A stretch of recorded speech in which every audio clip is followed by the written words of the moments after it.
के गाता निशा 2 minute rest करे का मन बात है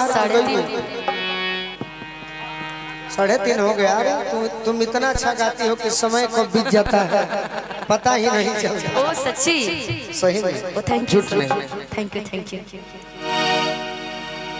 तार मने को माने हमारे के फालतू जान के बर्बाद कर लो। गजल एगो सुनाओ तनी भोजपुरी में।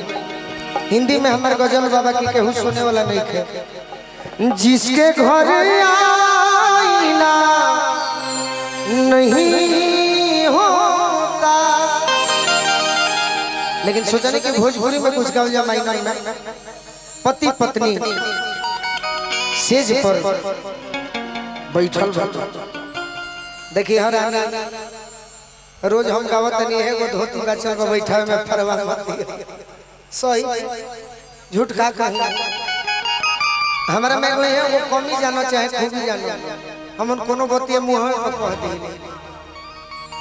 परसों गए रहे गोरखपुर 17 अप्रैल के वो जनीसो रह मनोज ठाकुर 2 गो धोती किले कितना के 4500 इतना पियकड़ मिल जाता है यूपी में।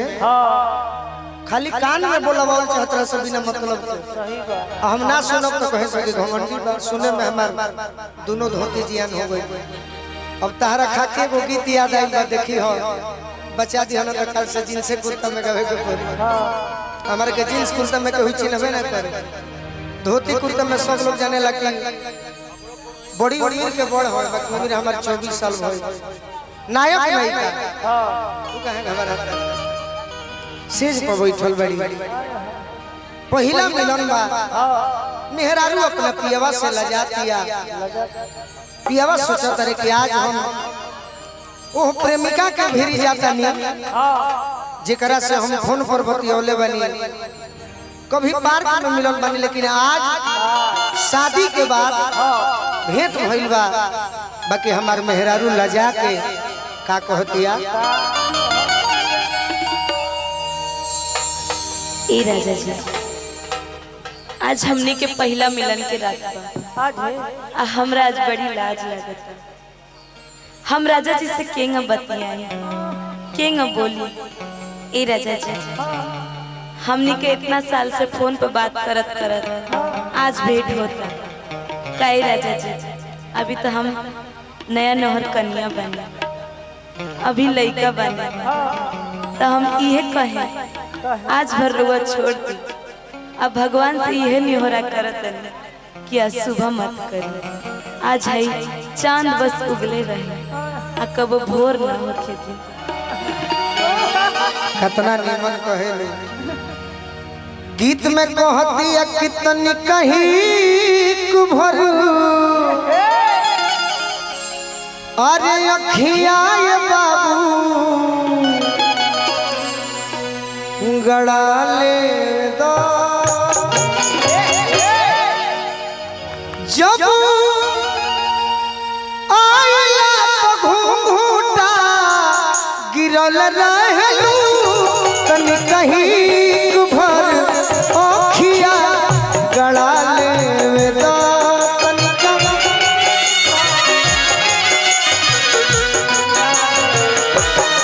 तनी कहीं भर अखिया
जा रानी तोहरे खातिर हम परेशान रहनी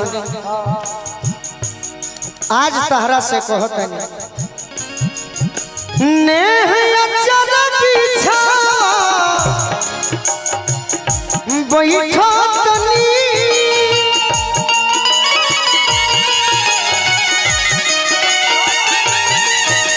मुस्काई के कोरावा में आवो धनी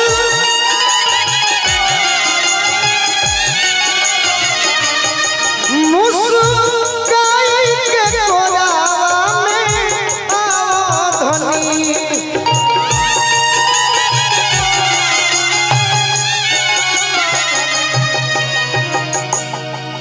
तनिका उठावा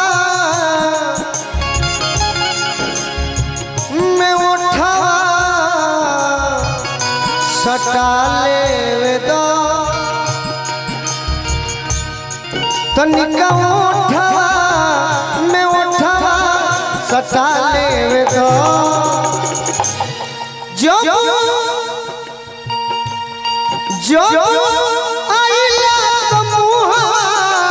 घुमौल रहलू तनी कहीं भर अखिया गड़ा लेवे दा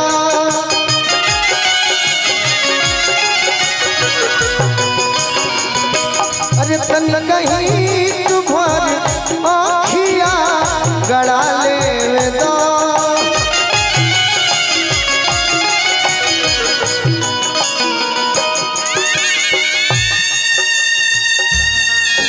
फिरोज भैया है नहीं आ जाए कोई बात नहीं अपन कलाकारी अपनी गायकी अपनी संगीत अपनी प्रस्तुति दिखाने में कोई दिक्कत नहीं आप जैसे कलाकार इस मंच पर नहीं है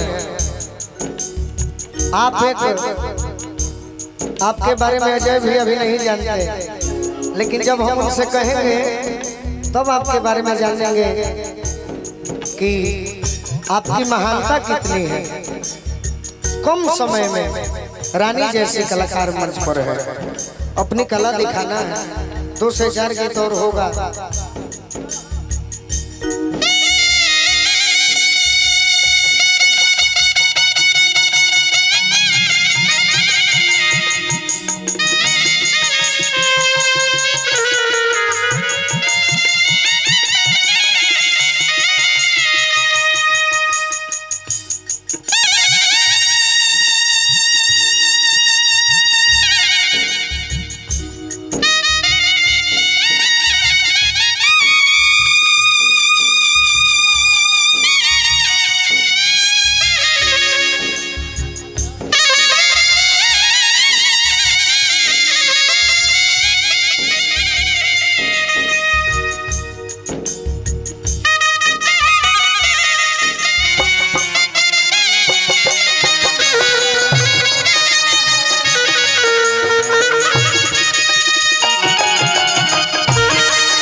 ये हमारे फिरोज भैया मैं देख लिया हूँ आपके समाज के हमारे गार्जियन बैठे हुए हैं मुस्लिम समाज के लेकिन कलाकार में कोई जात पात होता नहीं आपके जैसा कोई कलाकार ना हुआ है ना कभी होगा अब बैठे के काम में बड़ा